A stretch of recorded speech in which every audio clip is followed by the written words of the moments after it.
अस्सलामुअलैकुम। कराची में डाकुओं ने मजीद 2 नौजवानों की जानें ले ली। वारदातों ने तहलका मचा दिया।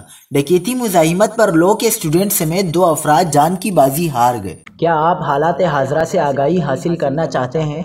खबर के पीछे छुपे असल हकाइक जानना चाहते हैं? तो अभी सब्सक्राइब कीजिए दिलमिल पाकिस्तान को और साथ ही घंटी के निशान पर क्लिक कर दें। आपको बताते चलें कि कराची में डाकुओं ने एक और नौजवान की जान ले ली। कोरंगी में डकैती पर मुजाहिमत के दौरान जख्मी होने वाला लड़का भी दम तोड़ गया।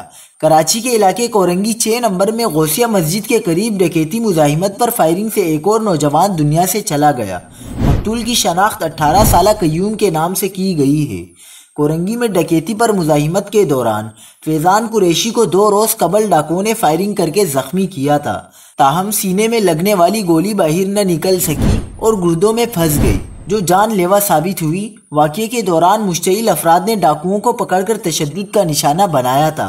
तशद्दुद से एक डाकू हलाक और दूसरे को जख्मी हालत में गिरफ्तार कर लिया गया था।